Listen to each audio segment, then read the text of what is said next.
Are you somebody who likes to blend in with current fashion trends? Or do you consider yourself to be more of a fashionista and you make your own style? I definitely like to blend. I found this out about myself in a really big way recently. Some of you will know that I've been applying to be trained as a minister. And if you've chatted to me over the last year, then it's highly possible that you've heard me groaning about how long and stressful the application process is. And one of the things that they added to the process is something called a getting to know you day.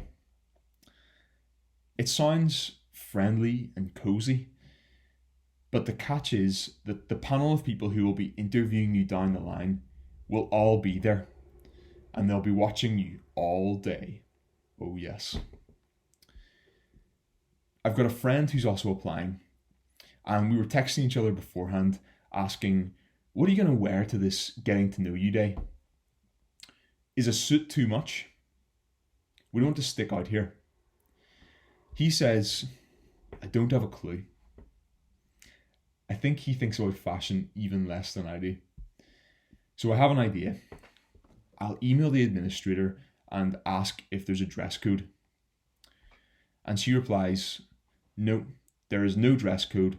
It is not a formal interview. We're back to the drawing board. She seems to be saying, between the lines, that you don't have to wear a suit. So both my friend and I, we agree that we're going to wear the same thing. If one of us goes down, we're going down together. And we decide on Presbyterian smart casual. That is, as a clean shirt, blue chinos, and topped off with a nice little V-necked jumper. So we meet up early in the lobby and wait to see, how did we do? Did we choose correctly? And we breathe a sigh of relief when another guy comes in wearing the exact same clothes as us. You know you've pitched it just right if you could swap clothes with any member of the interview panel and they wouldn't even notice. All I can say is, I'm glad that I didn't go in my usual sports casual that we, the good people of Balbriggan, love, because this could have weighed against me. In Matthew 22, Jesus tells a story about a wedding feast. Somebody completely messes up on the dress code and gets kicked out. And in this Bible talk, I'm going to answer the question, how do we get an invite to God's feast, which is heaven? What's the dress code? And how can we be sure that we're not going to get kicked out? Before we jump into this passage, let's talk a little bit about the background to this story. As you read through Matthew, you'll see that Jesus' popularity levels are growing and people are hearing his teaching and seeing his miracles, and they tell their friends. Matthew, the writer, wants to show us that Jesus is God's promised king. In the chapter before this, he shows us this encounter where Jesus rides into Jerusalem on a donkey and everybody's waving palm branches and shouting, "Welcome to the king!" But then, in the week that follows, everything changes. The religious leaders are really angry that Jesus has become more popular than them, and they hate him for the claims that he makes about being God's son. When you take a closer look at Jesus' parables, especially the one that we heard last Sunday about the tenants who turn on the landlord, and then the one we're looking at today, you can see why they're angry. Because Jesus is basically claiming that the religious people are hypocrites. They claim to be God's people, but they reject his son. And that's why it's only a week later that they execute Jesus. This is how much Jesus has stung them. So let's have a look at this parable together. In verse 2, Jesus begins with a line that he uses a lot. He says, "The kingdom of heaven is like ... He uses that line a lot because that's what Jesus came to show us. He came to tell us what God's kingdom is like and how we can get in. He says it's like a king who prepared a wedding banquet for his son. Jesus is comparing God to this king and himself to the king's son. It's a huge claim. He's saying that God's kingdom is all about God celebrating and honouring his son, Jesus. And he tells us it's a really big celebration. It's a never-ending party. It's the all-you-can-eat buffet to end all buffets. But Jesus' story doesn't stick to the standard fairy tale format, and he's got some really big twists for us to watch out for. The king sends out his servants to invite the guests to the feast. Personally, I love a wedding. There's loads of free food. You're celebrating two people who love each other. There's a bit of random chat at the table and or dancing. What's not to like? And imagine how cool it would be to be invited to a royal wedding. You'd be flashing those invites in front of all your friends saying, "Guess where I'm going this weekend? To the prince's wedding." That's what you'd think. But the first big twist comes in verse 3. It says, the guests aren't interested. It says, they refuse to come. What? Come on. Why would you turn down such a great invitation? Instead of getting mad, in verse 4, the king gives them another chance. He really wants them to come to this. He gives them a fresh offer of his friendship. And in that culture, the first invite would have been sent out months in advance to let people know that it's happening. It was kind of like a save the date. And then the second invite goes out when all the groceries are bought and everything's ready. The very best food has been ordered from the butchers. And it says, "My oxen and fattened cattle have been butchered. Come to my wedding banquet. I'm about to light the royal barbecues." But then, disaster. The guests still don't want to come. Verse 5 says, they paid no attention and they went off, one to his field, another to his business. What could they have been doing that couldn't wait for a few days? The things that they go and do aren't time sensitive in the way that a perfectly cooked piece of barbecued steak is. They had all year to go to their fields. What are they doing? Now, I'm no expert on fields, but in case I was missing something, I checked in with Catherine's dad to see if there's any urgent jobs that you need to do to a field that just can't wait. And he said there aren't any. They've just decided that their stuff is more important. Their stuff is more important than the invite, and they're too busy. Now, there's a big difference between invite culture in Ireland and the invites in first century Israel. It's kind of part of our everyday lives to ignore messages. Maybe you've invited somebody to a party and you've texted somebody to meet up, and you send them that message. Then the little tick turns blue, so you know they've seen it, but they don't respond. And then a few weeks later, you bump into them, and it's all forgotten. You can't go around saying, "Why are you not replying to my WhatsApps?" Then it'll seem like you're the one that's being rude. In the first century, they took invites a lot more seriously, especially an invite from a king. If you ignored that, you're basically declaring war against him. We got a small example of that this week.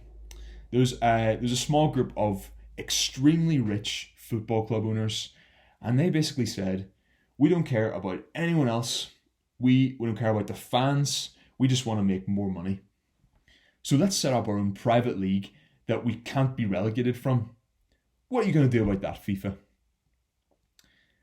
And like the European Super League, they've tried to start their own kingdom, and it's going to have to be crushed.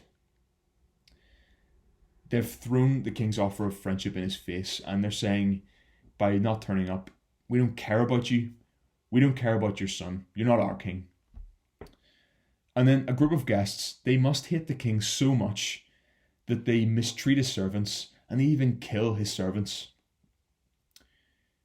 This explains why the king's so angry. In verse 7, they've treated him like an enemy, so he's going to treat them like an enemy. And it says, he burns down their city and he destroys them. What's this all about? Remember that Jesus said that this is a bit like God's kingdom. He's saying God has sent out an invite to people to be part of his kingdom, but they've rejected the offer. The religious people that Jesus calls out, they're the people that should have come straight away. They're like the original guests. They had God's law. They knew the prophecies about God sending a rescuer. But when Jesus shows up in the flesh, they throw this invite back in his face. They were so caught up in doing all of their religious stuff that they missed who it was all pointing to. And this also applies to us. We're pretty religious people too. I mean, you're watching a video about the Bible right now. That's how religious you are. Do you see yourself in any of these responses? There was that first group that were too busy to come because they didn't have time for God's invite. And the God of busyness tells you that in a few weeks' time, everything will be better. You'll enjoy a break. So just don't think about your faith now. You'll have plenty of time for that another day. And I've heard this from so many people. They tell me things like, I've got a really busy few weeks. I need to get through my college exams. I'm so stressed about them. And then sure, I'll be back to church when this all calms down. But in between the lines, they're saying, I'm too busy for God. The God of busyness just demands more and more and more from us. It's a false God that promises really big, more money, more freedom, but delivers nothing. Jesus warns us in this story that that's not going to pay off. If you turn down God's great invite, then you've only got yourself to blame when you find the doors shut and you've missed the feast. Let's go back to the parable. There's this second big twist in Jesus' story, and it's that the king is so committed to celebrating his son's wedding that he is going to fill these seats no matter what. He's not wasting these top quality steaks either. So he sends out more servants in verse 8, and it says he invites everyone. Imagine what that would look like in our town. The servants would be shouting, "You're all invited to the wedding," on the steps of the Deli Burger. They'd be popping their heads into every salon, into Paddy Power, and in the preschool. They'd be sending a group up to the knitting group in Costa and to the heroin den on the other side of town. It doesn't matter who you are. It doesn't matter your track record or what you've done. You are invited. Even your nasty neighbour who shouts at your kids is invited. And look at who turns up to this feast in verse 10. It says, the bad as well as the good. What incredible generosity from the king. Jesus says that this is what God's kingdom is like. God wants everybody to come in. Not just the good people or the very religious people. He wants everyone to come. And this really sets Jesus apart from other religious teachers and from every other religion, because Jesus doesn't expect you to have your life sorted out before you come. He invites you to come as you are. Let's have a look at the last section from verse 11. I find this last twist the scariest part of this story. In verse 11, the king comes in to have a chat with the guests, and he sees that there's one guest who's not wearing the wedding clothes that everybody else is wearing. It doesn't say what he's wearing, but it's not wedding clothes. He hasn't made the effort. A wedding garment was something that people put on to show that they were participating in the joy of the day. It would be disrespectful not to wear it. You'd be saying that you're not thrilled for the king's son. It would be a little bit like a man who shows up to a funeral wearing swimming trunks and flip flops. Everybody would think that that was disrespectful. So the king goes over to him and he says, "Why are you not wearing wedding clothes? How did they let you in here?" And the man is obviously aware that he hasn't dressed right because it says he's speechless. He says, well, you see, the thing is," but the king cuts him off and says, "Get him out of here." Why is this man treated like a wedding crasher? He got an invite too, and he came. Are his clothes that big a deal? The king was clearly expecting some outward sign that the man wanted to be there to celebrate. Because such a generous invite will change us. This man is happy to eat the free food, but he hasn't shown any respect to the king's son. Who do you think this man represents in the parable? I think one type of person this could be is somebody who says, "I'm a Christian." They turn up to stuff, they might even read their Bible and everything, but their heart's not in it, and they're doing it for the wrong reasons. Not everybody at this party wants to celebrate the king's son, and not everybody in our church wants to celebrate God's son. And this was me. This used to be me. I used to go to church for years just because the family car left at 10:30 and it was the easy thing to do. I didn't mind being there. I didn't mind a little bit of chat afterwards or a free coffee. I just wasn't there to worship Jesus. Jesus tells us that this final twist is a warning to the people on the inside of church. On the surface, they might look like they're doing lots of good stuff, but their hearts aren't in it. And the sad thing is that Jesus treats these people the same way he treated those who were downright hostile to him and who killed the messengers. What a claim in this parable. It's saying it doesn't matter if you're a member of ISIS who hunts Christians or you're just a busy person who doesn't have time for Jesus right now because of what's happening in your work. God will give both the same treatment because both groups have said to God, "You're not my God. I've got my own God, and I'd rather they look after me." To be honest, this passage scares me. Am I doing enough? Am I definitely wearing the right clothes for heaven? The honest answer is no. If any one of us were to walk into heaven right now, the crowd would just go silent. Everyone would stop and look at us, and we'd know for sure that we don't belong. None of us have the right clothes to wear.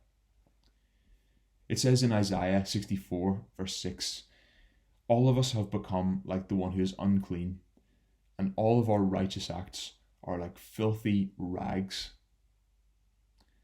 Isaiah is saying that even when we try really hard to be good people, it's still no better than wearing filthy rags.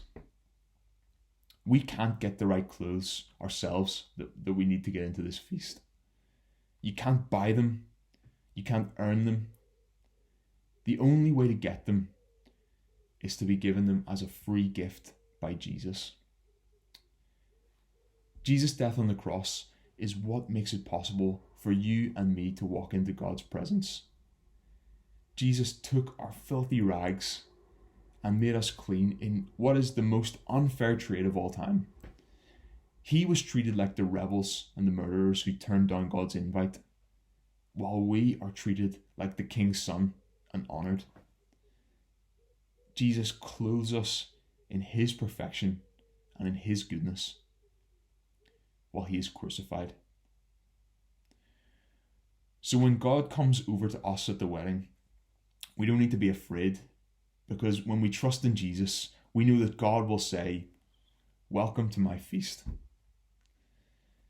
There's a beautiful picture of this in Revelation 7, verse 9, where John sees this vision of heaven and he sees that the Christians are wearing white robes. And he wonders, how did they get their clothes so clean? Where did they get such white robes? And it says in verse 14, they have washed their robes and made them white in the blood of the Lamb. This whiteness is because the robes were washed in Jesus' blood. That's what makes them so clean. We were chatting about this in home group this week, about how a lot of us just feel like we're not doing enough for God. But this passage is a reminder that we don't earn our invite to the feast. God gifts it to us, and He will give us the right clothes to wear. He'll give us Jesus' perfection and goodness. So to ask the same question that I asked my friend going into this interview, what are you wearing? Jesus ends the story by saying this line, many are called, but few are chosen.